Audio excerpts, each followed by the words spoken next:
السلام عليكم، مرحبا بكم على قناة ماسك بول. اليوم جينا نتحدث على المنتخب الوطني. شفتوا المهازل؟ سبحان الله، في بالراقي وما قدرناش نفوزوا. راكم تشوفوا هذه حاجة نورمال؟ ماذا بكم؟ ديروا لنا التعليقات واعطينا آراءكم حول هذه المقابلة، وراح نجاوب بإذن الله بقدر ما استطاع. سبحان الله، البارح يعني شفنا فريق وطني تائه تائه تائه. خلينا نهضروا بكل صراحة، نقولوا باللي الفريق البارح كان اوت، اليتي اوت، لازم نقولوها في كل النواحي الفنية البدنية الحضور. رغم يعني نشوفوا باللي يعني حتى الجمهور كان بقوة البارح في ملعب براقي. احنا كل المؤشرات كانت تقول باللي الفريق الوطني راح يفوز، ولكن الحقيقة الأرضية الميدان شيء آخر. وشفنا أمور حدثت في هذه المقابلة. من بين هذه الأمور نتكلموا على الجمهور، لا رياكسيون تاع الجمهور، ونتكلموا على بعض الأشخاص في البلاطوات يقول كيف الجمهور يشجع في فريق غينيا. يا جماعة أنا خاسرين 2-1، كيف بغيت هذا الجمهور يواصل ويدير ثقة في هذا الفريق، حيث الفريق ما قدمش مؤشرات إيجابية باش نفوزوا في المقابلة. هذا فريق سي نورمال جاي يشجع الفريق الوطني. لو كنا يعني كي العادة ممكن الجمهور يساندك حتى لآخر دقيقة، ولكن البارح ما كان حتى مؤشرات. اللي جاي يتفرج البارح يشوف باللي حتى اللاعبين باردين، ما كانش حتى اللاعبين ما قدروش يعطيو الإضافة اللي كانوا يستناو. ما شفناش يعني أشياء كثيرة في الملعب. وثاني حاجة، الناس تقول على جمال بلماضي وراهو تكلموا علاه يتحدثوا على جمال بلماضي. صح، تحدثوا الجمهور وكان يهاتف ويناشد جمال بلماضي، ولكن لازم نقول انا الحقيقة، انا راني هنا بس نقول الحقيقة. حتى جمال بلماضي في السنوات الأخيرة ما كانش المستوى. ما تنساوش يا جماعة باللي روح خطينا من تصفية كأس العالم في البليدة وأمام الكاميرون، وحققنا نتيجة مليحة في الكاميرون، ولكن انهزمنا. هذا الشيء لازم ما ننساوش. خروج بالماضي أيضا من كأس إفريقيا في الدور الأول، موريتانيا ما قدرناش نربحوها يا جماعة.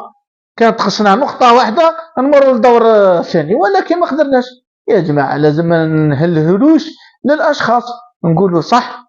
جبل بالماضي جاب لنا كوب دافريك، حبة من حبة وكره من كره، ولكن أرضية الميدان تقول شيء آخر. أنه في السنوات الأخيرة جمال بالماضي أيضا ما قدرش يدير فريق، وهذه هي نتائج تاع السنوات الأخيرة.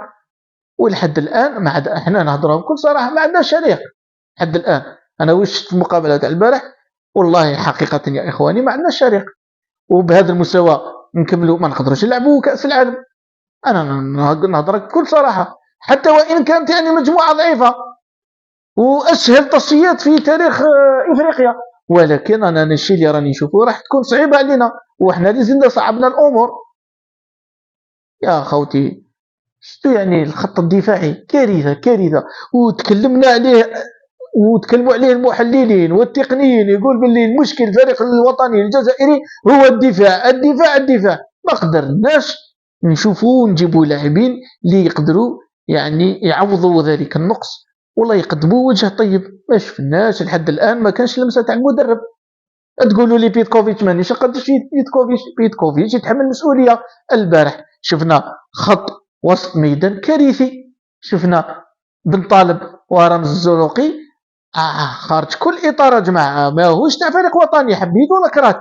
بن ناصر حتى تصريحات تاع بيتكوفيتش قال باللي بن ناصر ما نقدروش، ما يقدرش يكون في الخيارات الفنيه في هذه المقابله. انا نقول له اسمح لي يا بيتكوفيتش راك غلط. بن ناصر من احسن العناصر حبيت ولا كرهت. بن ناصر آلة في وسط الميدان، كيما يبدا المقابله كيما يخلصها، من الناحيه البدنيه ولا من الناحيه التقنيه، عنده اضافه كبيره يقدمها. وشفنا البارح تاع وسط الميدان الدفاعي كان خارج الاطار، حتى وسط الميدان الهجومي. يعني ما كناش. براهيمي انا نظن باللي عوده براهيمي غير موافقه.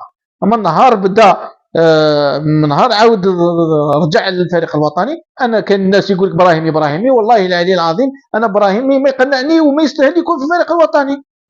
نورمال، لاعب اللي تسبب في الهدف الاول وفي نفس الوقت يحتفظ كثير بالكره، ويحتفظ مادام يحتفظ كثير بالكره. انا شفنا لي كونسيكونس تاع الهدف الاول، واحد يهضر الحقيقه.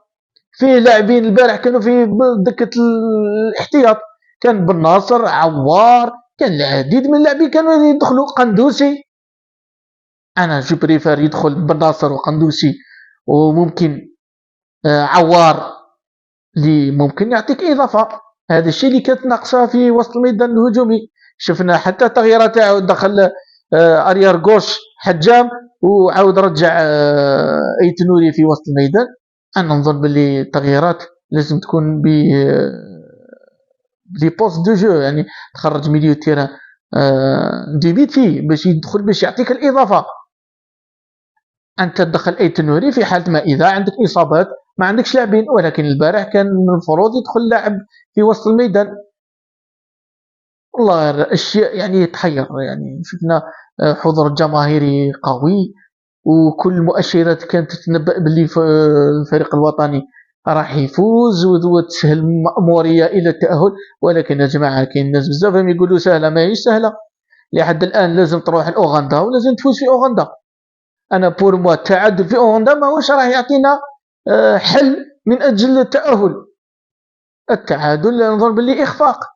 ولكن ما تنساوش يا جماعة راح نلعبوا على الساعة الثانية زوالا، وتعرفوا لي كونديسيون كليماتيك في افريقيا، الرطوبه، الحراره، وهذه الاشياء لازم ناخذوها بعين الاعتبار.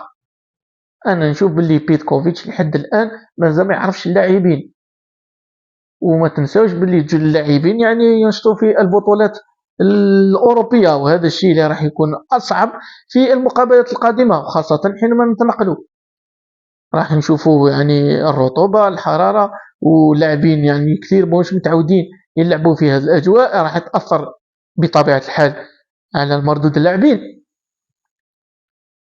ماذا بكم يعني اذا تقدروا ديروا لنا تعليقات وتعطيونا اراءكم. هل اراكم مقتنعين بهذا الفريق؟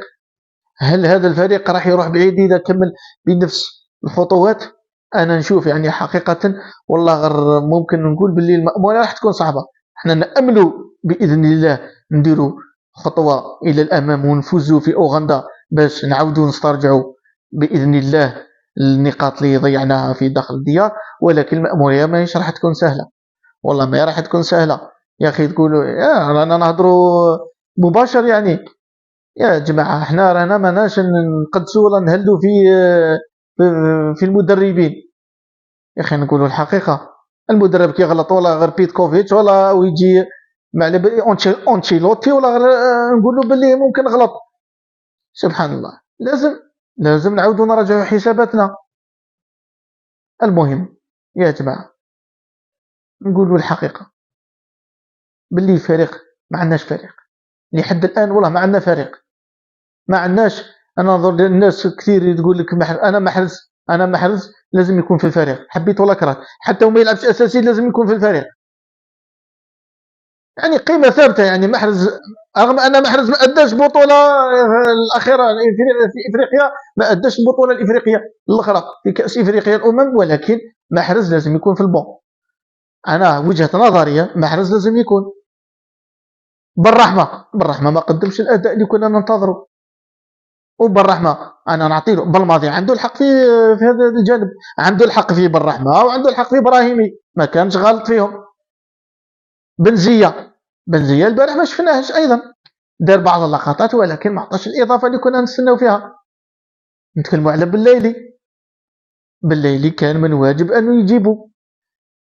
احنا رايحين نلعبوا في فريق وطني، نسحقوا بالليلي، حبيت ولا ما حبيتش. والله غير بالليلي غير قيمه مضافه، حتى يلعب بالنص رجل احسن بكثير اللي راهم يلعبوا بالليلي. لازم يكون، لازم نستفادوا منه.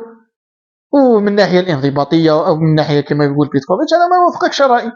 هل من الناحيه الانضباطيه في الفريق حينما كان في المنتخب الوطني ما كانش منضبط؟ نو، ما نوافقكش الراي. المهم في الأخير إن شاء الله الفريق الوطني يعود بنتيجة إيجابية في أوغندا باش نتأهلوا إلى كأس العالم. ماذا بكم اشتركوا في القناة وفعلوا زر الجرس ليصلكم كل جديد ودعموا هذه القناة، وشكرا.